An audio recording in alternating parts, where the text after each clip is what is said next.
새벽 5시 반, 정세진의 핸드폰 알람이 울렸습니다. 53세의 정세진은 이미 몸이 저절로 일어나는 생활 패턴을 가지고 있었어요. 요양보호사로 일한 지 벌써 7년째였거든요.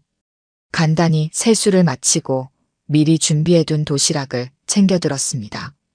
오늘은 새로운 환자를 맞게 되는 날이었어요. 센터 직원이 어제 저녁에 보내준 문자를 다시 확인했습니다. 김말순 할머니, 82세, 중증 치매. 강남구 대치동 주소로 오전 8시까지 출근. 대치동이라니 꽤 괜찮은 동네네요. 정세진은 지하철을 타며 생각했습니다. 보통 이런 고급 주택가에 사는 분들은 가족이 정성껏 돌보는 경우가 많은데 간병인을 부른다는 건 어떤 사정이 있나 보다 싶었어요. 요양보호사 일을 시작한 건 50세가 되어서였습니다. 그전까지는 마트에서 계산원으로 일했었죠. 하지만 나이가 들수록 체력적으로 힘들어져서 자격증을 따고 이 일을 시작했어요. 힘들긴 하지만 누군가를 돌보는 일에서 보람을 느끼고 있었습니다. 지하철에서 내려 10분 정도 걸어가니 3층짜리 단독주택이 나타났습니다. 정원이 잘 가꿔져 있고 집도 깔끔하게 관리되고 있는 모습이었어요. 대문 앞에서 잠시 숨을 고르고 초인종을 눌렀습니다. 네, 누구세요? 남자 목소리가 인터폰에서 들렸어요. 아마 가족분이겠죠. 센터에서 파견 나온 요양보호사 정세진입니다. 잠시 정적이 흘렀습니다. 그리고 대문이 열리는 소리가 들렸어요. 현관문까지 걸어가는데 문이 열렸습니다. 50대 후반으로 보이는 남자가 나타났어요. 수척한 얼굴에 지친 기색이 역력했는데 정세진을 보는 순간 얼굴이 하얗게 질렸습니다. 세진아. 남자의 목소리가 떨리고 있었어요. 정세진도 그 순간 온몸이 얼어붙었습니다. 이 목소리, 이 얼굴. 28년 전 그 사람이었거든요. 도현 씨? 두 사람은 서로를 바라보며 말문이 막혔습니다. 시간이 멈춘 것 같았어요. 28년이라는 세월이 한순간에 사라져버린 기분이었습니다. 김도현은 입을 몇 번 벌렸다 다물었어요. 그리고 겨우 말을 꺼냈습니다. 너가 간병인이라고? 네, 그렇습니다. 정세진은 최대한 담담하게 대답했습니다. 하지만 가슴은 미친 듯이 뛰고 있었어요. 이럴 수가. 세상이 이렇게 좁을 줄이야. 김도현은 머리를 감싸 쥐었습니다. 혹시 환자분이 어머님이신가요? 정세진이 조심스럽게 물었습니다. 이미 답을 알고 있었지만 확인하고 싶었어요. 응, 그래. 우리 어머니야. 그 순간 정세진의 머릿속이 하얗게 변했습니다. 28년 전 자신을 집에서 쫓아낸 그 여자. 임신한 자신에게 돈을 던지며 꺼지라고 했던 그 여자가 바로 오늘부터 자신이 돌봐야 할 환자였던 거예요. 이거 참 난감하네. 김도현이 난처한 표정으로 말했습니다. 저는 괜찮습니다. 일은 일이니까요. 정세진은 차가운 목소리로 대답했습니다. 사실 속으로는 도망치고 싶었어요. 하지만 이미 계약을 했고 무엇보다 자신에게는 이 일이 생계수단이었거든요. 정말 괜찮겠어? 어머니 상태가 많이 안 좋아서. 네, 괜찮습니다. 들어가 봐도 될까요? 정세진은 애써 담담한 척했지만 두 다리가 후들거리고 있었습니다. 김도현은 어쩔 수 없다는 표정으로 정세진을 집 안으로 안내했습니다. 현관에서 거실까지 가는 짧은 거리가 정세진에게는 끝없이 길게 느껴졌어요. 거실은 넓고 깔끔했지만 어딘지 모르게 냉랭한 느낌이 들었습니다. 그리고 소파에 앉아있는 할머니가 보였어요. 김말수는 허리가 많이 굽어 있었고 흰 머리카락이 듬성듬성했습니다. 초점 없는 눈으로 허공을 바라보고 있었어요. 28년 전 그 당당하고 위압적이던 모습은 온데간데 없었습니다. 정세진의 가슴이 복잡하게 뒤엉켰어요. 이 여자 때문에 자신의 인생이 송두리째 바뀌었는데 지금은 이렇게 무력한 모습으로 앉아있다니요. 어머니, 앞으로 돌봐드릴 선생님이에요. 김도현이 조심스럽게 말했습니다. 김말수는 고개를 돌려 정세진을 바라봤어요. 그런데 갑자기 얼굴에 이상한 표정이 스쳤습니다. 어디서 본 것 같은데. 어디서 봤지? 김말순이 중얼거렸습니다. 정세진은 등골이 서늘해졌어요. 치매에 걸렸어도 어딘가 기억 한 편에 남아있는 걸까요? 그냥 친근하게 느끼시는 것 같네요. 치매 환자분들이 종종 그러세요. 정세진은 애써 자연스럽게 대답했습니다. 김도현이 간병 관련 설명을 시작했어요. 어머니의 식사 시간, 복용하는 약, 주의사항들을 하나씩 알려줬습니다. 하지만 계속 정세진의 눈치를 보고 있었어요. 치매가 언제부터 시작됐나요? 작년 초부터 급격히 악화됐어요. 처음에는 건망증 정도였는데 이제는 저도 가끔 못 알아볼 때가 있어요. 김도현의 목소리에는 깊은 피로가 묻어 있었습니다. 혼자서 돌보시기 힘드셨겠네요. 네, 저도 직장이 있어서요. 매일 돌보기가 힘들어서 간병인을 모시게 됐습니다. 김도현은 잠시 망설이다가 조심스럽게 물었어요. 세진아, 정말 괜찮겠어? 어머니와 너 사이에 있었던 일을 생각하면. 괜찮다고 했잖아요. 저는 프로예요. 정세진의 목소리는 차가웠습니다. 하지만 속으로는 온갖 감정이 휘몰아치고 있었어요. 그럼 저는 출근해야 해서요. 저녁 8시쯤 돌아올 예정입니다. 김도현이 나가려다가 문 앞에서 멈춰 섰어요. 그리고 뒤돌아봤습니다. 세진아, 나중에 우리 얘기 좀 할 수 있을까? 개인적인 얘기는 하지 않겠다고 했어요. 정세진은 단호하게 대답했습니다. 김도현은 더 이상 말하지 못하고 집을 나섰어요. 김도현이 나간 후 정세진은 김말순과 둘만 남게 되었습니다. 할머니는 여전히 정세진을 빤히 바라보고 있었어요. 정세진은 집안을 둘러보며 환경을 파악하기 시작했습니다. 거실 한쪽 벽에 걸린 가족 사진들이 눈에 들어왔어요. 젊은 시절의 김말순과 남편, 그리고 어린 도현의 모습이 담겨 있었습니다. 대학 졸업사진, 군복을 입은 도현의 사진, 그리고 결혼사진까지. 정세진이 알지 못했던 도현의 삶이 사진 속에 고스란히 담겨 있었어요. 결혼도 했구나. 정세진은 속으로 중얼거렸습니다. 그때 갑자기 김말순이 일어서려고 했어요. 할머니, 어디 가시려고요? 정세진이 재빨리 달려가 할머니를 부축했습니다. 화장실 가야 해. 김말순을 화장실까지 안내하고 기다리는 동안 정세진의 머릿속에는 28년 전 기억이 선명하게 떠올랐습니다. 그날 밤 자신의 원룸 앞에서 김말순이 했던 말들이요. 화장실에서 나온 김말순을 다시 소파에 앉혔습니다. 정세진은 할머니의 상태를 자세히 관찰했어요. 걸음걸이도 불안정하고 말도 또렷하지 않았습니다. 정말 많이 아프신 상태였어요.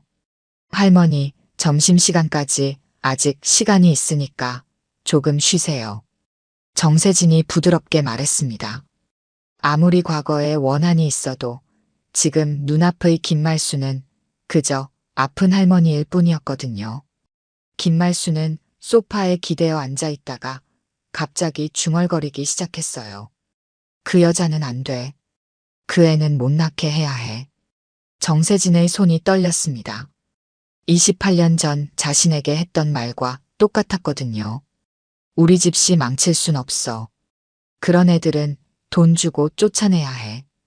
김말순은 계속해서 같은 말을 반복했어요.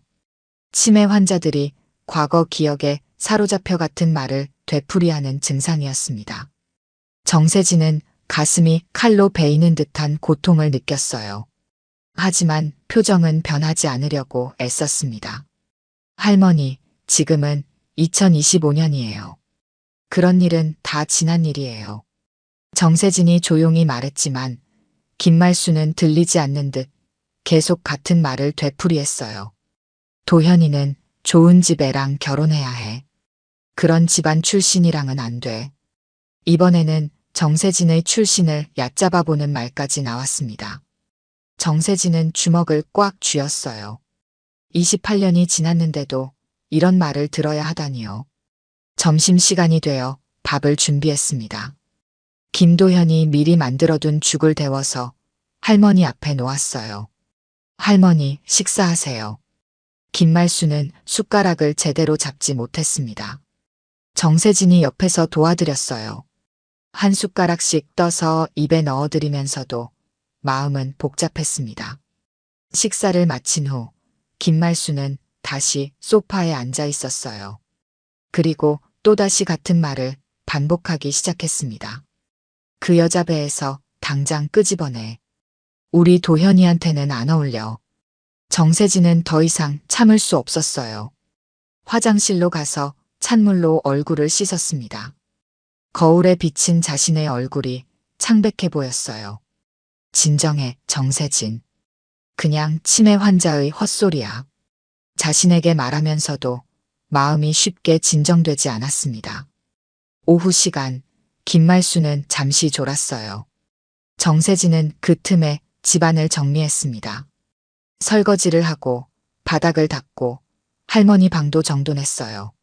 할머니 방에는 더 많은 사진들이 있었습니다. 도현의 어린 시절부터 성인이 될 때까지의 모든 순간들이 액자에 담겨 있었어요. 결혼 사진도 있었는데 신부는 정세진이 모르는 여자였습니다. 이 여자와 결혼했구나. 정세진은 사진을 보며 복잡한 기분이 들었어요. 질투라기보다는 허무함에 가까웠습니다. 김말순이 잠에서 깨어났을 때는 오후 4시쯤이었어요. 할머니는 일어나자마자 또다시 같은 말을 반복했습니다. 그 여자는 우리 집에 어울리지 않아.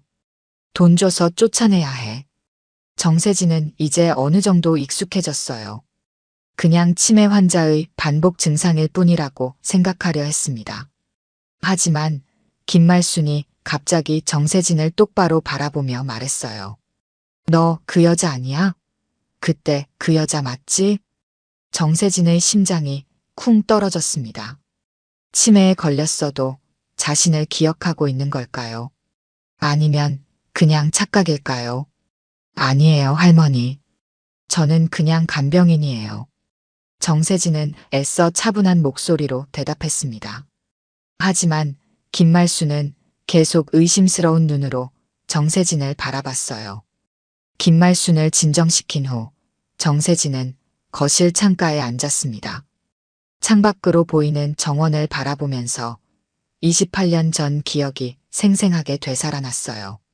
1997년 가을 정세진은 대학교 3학년이었습니다. 문과대학 복도에서 우연히 부딪힌 남학생이 바로 김도현이었어요. 경영학과 4학년이던 도현은 훤칠한 키에 잘생긴 얼굴로 학교에서 유명했습니다. 미안해요, 괜찮으세요? 도현이 떨어뜨린 책들을 주워주며 미안해했어요. 그 순간 정세진은 도현에게 한눈에 반했습니다. 그 후로 두 사람은 자주 만나게 되었어요. 도서관에서 함께 공부하고 학교 앞 카페에서 커피를 마시며 이야기를 나눴습니다. 도현은 유머러스하고 따뜻한 사람이었어요. 세진아, 너는 정말 특별해. 다른 여자들과는 달라. 도현은 항상 정세진을 소중하게 대해줬습니다. 정세진도 처음으로 진짜 사랑을 느꼈어요. 6개월 정도 사귄 후 정세진은 임신 사실을 알게 되었습니다. 처음에는 당황스러웠지만 도현과 함께라면 괜찮을 거라고 생각했어요. 도현아, 내가 임신한 것 같아. 기숙사 앞에서 조심스럽게 말했을 때 도현의 얼굴이 하얗게 질렸어요. 하지만 금세 정세진의 손을 잡았습니다. 정말이야? 확실해? 응, 병원에서 확인했어. 도현은 잠시 망설였지만 곧 환하게 웃었어요. 그럼 우리 결혼하자. 내가 책임질게. 정세진은 그때가 인생에서 가장 행복한 순간이었다고 생각했습니다. 하지만 그 행복은 며칠 만에 산산조각 났어요.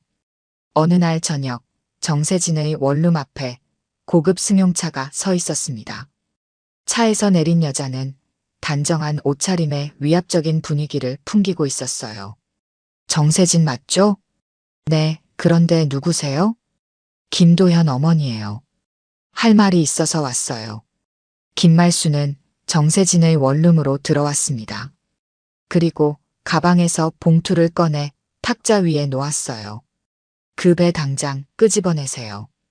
김말순의 첫 마디는 충격적이었습니다. 무슨 말씀이세요? 우리 도현이가 애기 생겼다고 하더군요. 그런데 당신 같은 애가 우리 집 며느리가 될 순 없어요. 김말수는 차갑고 단호한 목소리로 말했습니다. 도현이와 저는 사랑해요. 결혼하기로 했고요. 사랑? 웃기는 소리 하지 마세요. 당신이 우리 집안에 대해서 뭘 알아요? 김말수는 정세진을 위아래로 훑어봤어요. 당신 아버지는 뭐 하는 분이죠? 어머니는요? 집은 어디 살고요? 정세진은 대답할 수 없었습니다. 아버지는 일찍 돌아가셨고 어머니는 식당에서 일하고 있었거든요. 월세방에서 둘이 살고 있었어요. 역시 그렇군요. 우리 도현이는 명문대 나와서 대기업에 들어갈 애예요. 당신 같은 애랑은 급이 안 맞아요. 김말수는 봉투를 정세진 쪽으로 밀었습니다. 여기 500만 원 있어요. 이걸로 병원 가서 처리하고 우리 도현이한테는 가까이 오지 마세요. 저는 그런 돈 필요 없어요. 도현이와 얘기해 볼게요. 정세진이 봉투를 밀어냈지만 김말수는 더욱 거칠게 말했습니다. 얘기? 도현이는 이미 다 알고 있어요. 어머니 말이 맞다고 하더군요. 그 말에 정세진의 가슴이 무너져 내렸어요. 도현이가 정말 그렇게 말했나요? 정세진의 목소리가 떨렸습니다. 당연하죠. 우리 아들이 그런 함정에 빠질 리가 없어요. 당신이 일부러 임신한 거 아니에요? 김말순의 말은 점점 더 잔혹해졌습니다. 그게 아니에요. 저희는 정말 사랑해서. 사랑? 가난한 집애가 부잣집 남자 꼬시려고 쓰는 수법이죠. 그런 수작 그만하고 돈 받고 깨끗하게 정리하세요. 그날 밤 정세진은 김말순이 던져놓고 간 돈봉투를 바라보며 밤새 울었습니다. 도현에게 전화를 걸어봤지만 받지 않았어요. 문자도 답이 없었습니다. 다음 날 정세진은 도현을 찾아갔습니다. 학교 앞에서 기다리다가 겨우 만날 수 있었어요. 도현아, 어제 어머님이 우리 집에 오셨어. 도현은 정세진을 제대로 쳐다보지 못했습니다. 미안해, 세진아. 어머니가 너무 화나서. 내가 정말 어머님한테 동의한다고 했어? 그게 아니라 어머니가 워낙 반대하셔서. 시간을 좀 달라.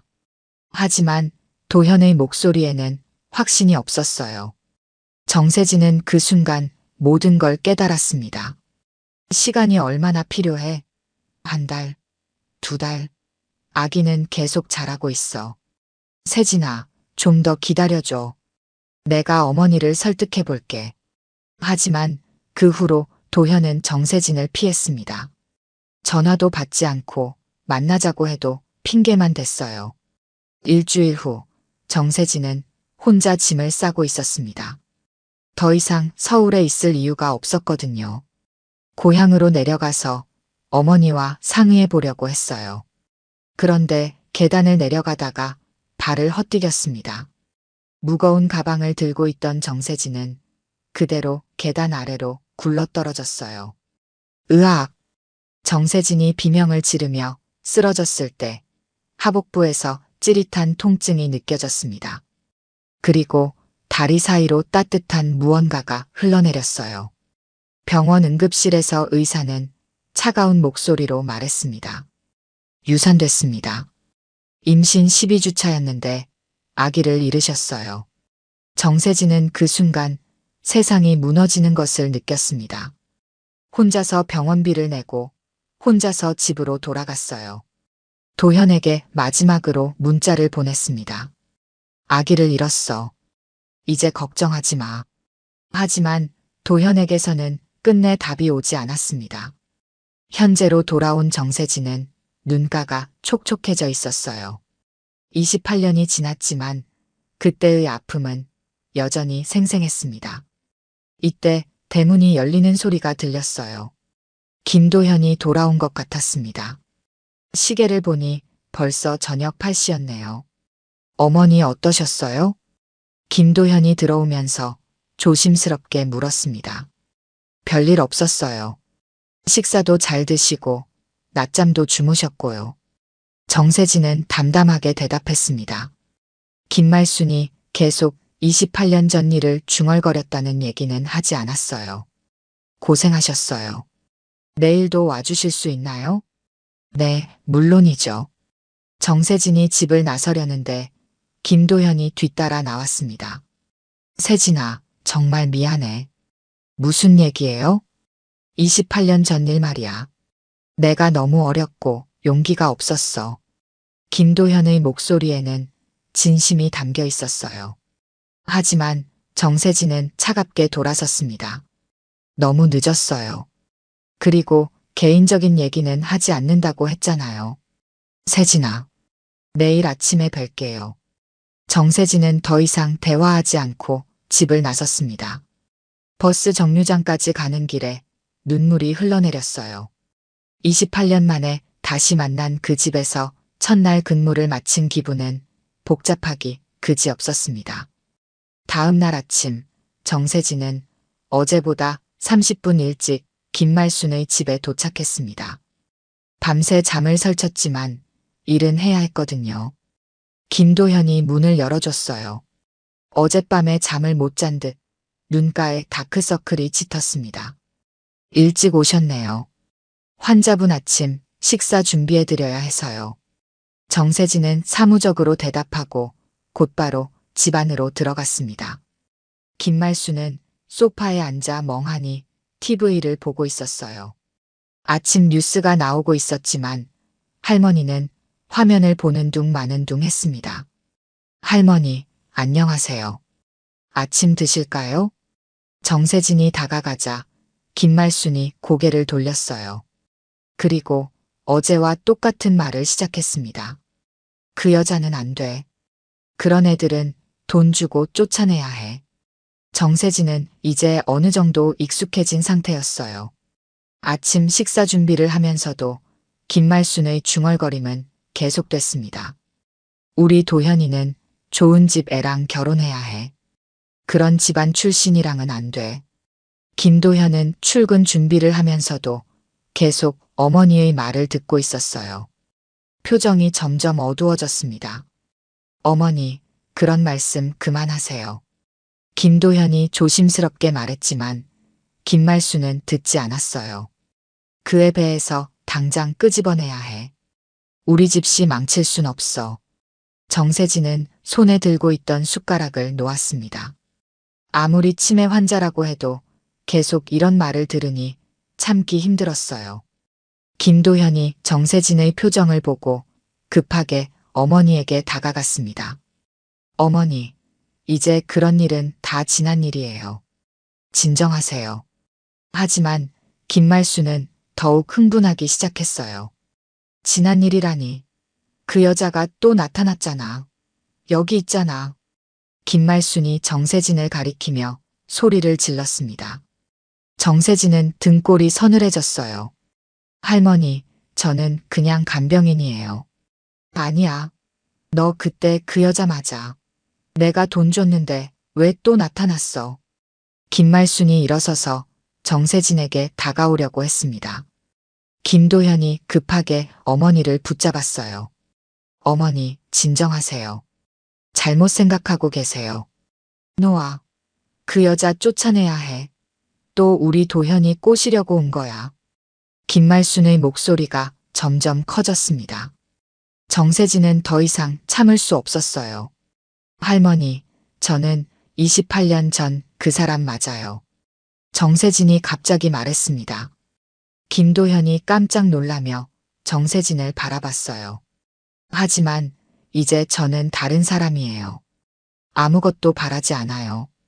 정세진의 목소리는 차가웠습니다. 그때 할머니가 주신 돈 한 푼도 쓰지 않았어요. 아기도 잃었고 도현 씨와도 끝났어요. 이제 만족하시죠?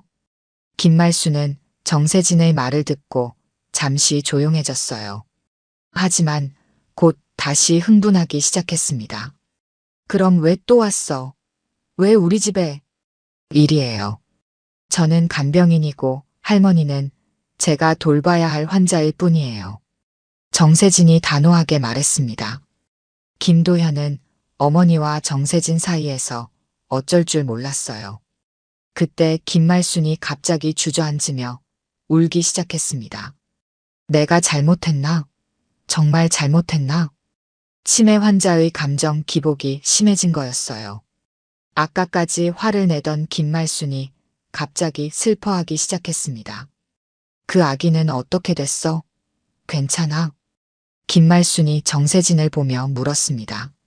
정세진은 가슴이 미어지는 것 같았어요. 아기는 없어요. 28년 전에 잃었어요. 내 잘못이야? 내가 그렇게 만든 거야? 김말순의 목소리에 후회가 담겨 있었습니다. 하지만 정세진은 대답하지 않았어요.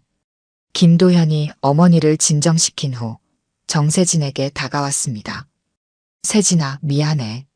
어머니가 이런 상태라서. 괜찮아요. 이제 알았으니까 더 조심스럽게 돌볼게요. 정말 괜찮겠어?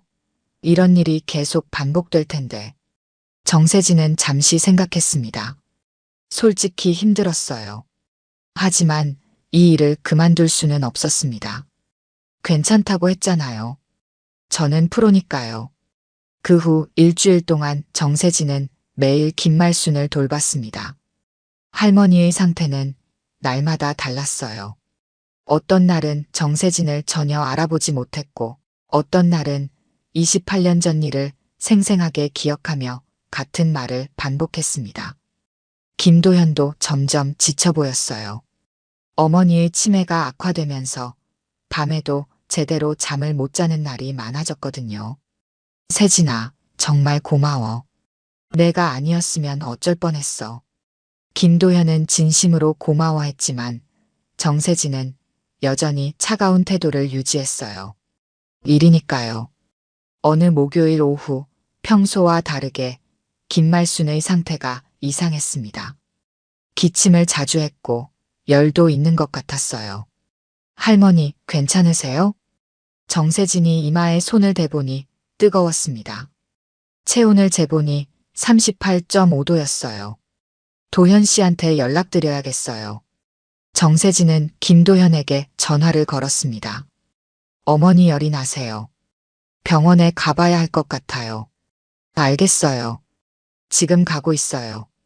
김도현이 급하게 집에 돌아왔고 김말순을 병원으로 데려갔습니다. 정세진도 함께 따라갔어요. 응급실에서 검사를 받은 결과 폐렴 초기 증상이었습니다. 의사는 입원 치료가 필요하다고 했어요. 환자분 나이도 많고 치매까지 있어서 면역력이 많이 약해진 상태예요. 며칠 입원해서 치료받으셔야 해요. 김말순은 병원 침대에 누워 있으면서도 계속 중얼거렸습니다. 집에 가야 해. 도현이 기다려. 어머니, 여기 도현이 있어요. 걱정하지 마세요. 김도현이 어머니의 손을 잡고 달랬지만 김말순은 불안해했어요. 저는 이제 돌아가 볼게요. 정세진이 일어서려는데 김도현이 말했습니다. 조금만 더 있어줄 수 있어? 어머니가 너를 보면 조금 안정되는 것 같아. 정세진은 망설였지만 다시 앉았습니다. 김말순은 산소 마스크를 끼고 있었지만 계속 무언가 말하려고 했어요. 밤이 되자 김말순의 상태가 급격히 악화됐습니다.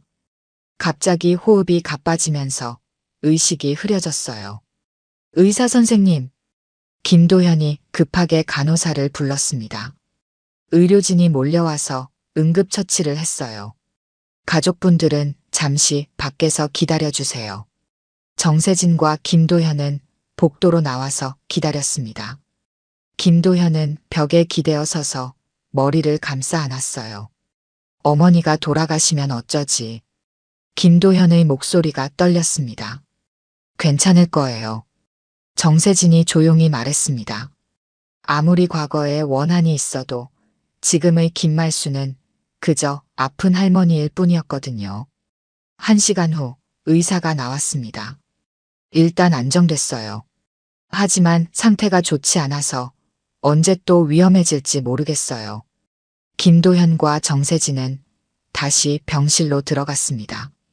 김말수는 산소 마스크를 끼고 있었지만 눈은 떠 있었어요. 정세진이 침대 옆으로 다가가자 김말순이 희미하게 정세진을 바라봤습니다.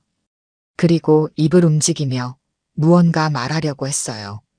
정세진은 귀를 가까이 대고 들어봤습니다. 미안해. 정말 미안해. 김말순의 목소리는 거의 들리지 않을 정도로 작았어요. 그때 내가 잘못했어. 그 아이는 괜찮았니? 정세진의 눈에 눈물이 고였습니다. 28년 만에 듣는 사과였어요. 괜찮아요, 할머니. 이제 다 괜찮아요. 정세진은 김말순의 손을 꽉 잡았습니다. 할머니의 손은 차가웠지만 정세진의 마음은 따뜻해졌어요. 김말순은 희미하게 미소를 짓더니 눈을 감았습니다. 그리고 그것이 김말순이 정세진에게 한 마지막 말이었어요. 김말순은 그날 밤을 넘기지 못했습니다. 새벽 4시경 조용히 숨을 거두었어요. 정세진과 김도현은 병실에서 밤을 새우고 있었는데 갑자기 심전도 기계에서 긴 신호음이 울렸습니다. 어머니. 김도현이 어머니의 손을 잡고 불렀지만 김말수는 이미 평화로운 표정으로 눈을 감고 있었어요. 의료진이 들어와서 공식적인 사망 시각을 확인했습니다. 새벽 4시 17분이었어요. 김도현은 한동안 어머니의 손을 놓지 못했습니다. 정세진은 조용히 옆에서 지켜봤어요. 아무 말도 하지 않았지만 김도현의 슬픔이 느껴졌습니다. 고생하셨어요. 정세진이 조용히 말했습니다. 끝까지 함께 있어줘서 고마워, 세진아. 김도현의 목소리는 쉬어 있었어요. 장례 준비는 빠르게 진행됐습니다. 김도현에게는 다른 가족이 별로 없었어요. 몇몇 친척들과 회사 동료들만 왔습니다. 정세진은 장례식장에 갈지 말지 고민했어요. 자신이 거기 있는 게 맞는 일인지 확신이 서지 않았거든요. 하지만 결국 마지막 인사는 해야겠다는 생각이 들었습니다. 장례식 이틀째 되는 날 저녁, 정세진은 조용히 장례식장을 찾았어요. 조문객들이 거의 없는 시간을 골라서 갔습니다. 빈소에는 김말순의 영정사진이 놓여 있었어요. 젊은 시절의 모습이었는데 정세진이 28년 전에 봤던 그 위험 있는 모습 그대로였습니다. 정세진은 영정 앞에서 깊게 절을 했어요. 그리고 조용히 말했습니다. 할머니, 이제 편히 쉬세요. 세진아. 뒤에서 김도현의 목소리가 들렸어요. 정세진이 돌아보니 김도현이 피곤한 얼굴로 서 있었습니다. 마지막 인사드리러 왔어요. 와줘서 고마워. 어머니도 기뻐하실 거야. 김도현은 정세진 옆에 서서 어머니의 영정을 바라봤어요. 세진아, 할 말이 있어. 무슨 얘기요? 28년 전 일에 대해서. 정세진은 고개를 저었습니다. 그런 얘기는 하지 말아요. 이미 다 지난 일이에요. 아니야. 나는 너한테 사과해야 해. 그때 내가 너무 비겁했어. 김도현의 목소리에는 진심이 담겨 있었어요. 어머니가 반대하셔도 내가 끝까지 너를 지켰어야 했는데 그러지 못했어. 정말 미안해. 정세진은 잠시 침묵했습니다. 28년 동안 듣고 싶었던 말이었어요. 그리고 내가 아기를 잃었다는 걸 나중에 알았어. 그때 왜 나한테 연락하지 않았어? 연락했어요. 문자 보냈잖아요. 문자? 김도현이 당황한 표정을 지었어요. 아기를 잃었다고 문자 보냈는데 답이 없더라고요. 그런 문자를 받은 기억이 없는데. 정말로?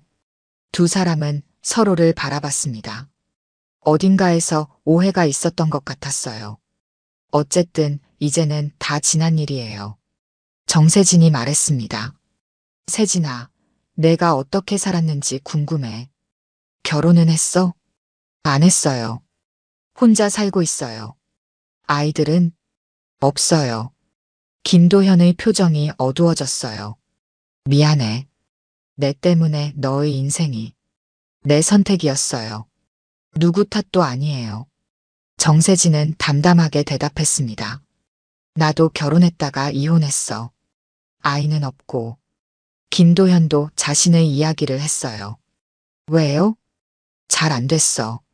계속 너 생각이 났거든. 정세진은 대답하지 않았습니다. 이미 늦은 이야기였어요. 세진아, 어머니가 돌아가신 지금 우리 다시 시작할 수는 없을까? 김도현이 조심스럽게 물었습니다. 정세진은 고개를 저었어요. 늦었어요, 도현 씨. 우리는 이미 다른 사람이 됐어요. 하지만 할머니를 끝까지 돌봐드린 건 복수가 아니었어요. 용서였어요. 그것으로 충분해요. 정세진은 마지막으로 영정에 절을 하고 돌아섰습니다. 세진아. 김도현이 불렀지만 정세진은 돌아보지 않았어요. 장례식장을 나서면서 정세진은 깊은 숨을 쉬었습니다. 28년 동안 마음속에 묻어두었던 감정들이 드디어 정리된 기분이었어요. 버스 정류장에서 버스를 기다리며 정세진은 생각했습니다. 김말수는 자신의 20대를 무너뜨렸지만 자신은 그 여자의 마지막을 지켜줬다고요. 어쩌면 그것이 자신의 인생을 되찾는 유일한 길이었는지도 모른다고 생각했습니다. 버스가 와서 정세진은 조용히 올라탔어요. 창밖으로 보이는 장례식장이 점점 멀어져 갔습니다. 이제 정말로 모든 게 끝났다는 생각이 들었어요. 새로운 환자가 기다리고 있을 거였습니다. 정세진의 일상은 계속될 거였어요. 하지만 이제는 마음이 한결 가벼워진 기분이었습니다. 오늘 들려드린 이야기가 여러분의 마음에 작은 울림이 되었기를 바랍니다. 이야기가 좋으셨다면 좋아요와 구독 부탁드려요. 다음 사연을 들려드리는데 큰 힘이 된답니다. 그리고 여러분의 이야기도 댓글로 들려주세요. 다음 이야기 때 또 뵙겠습니다.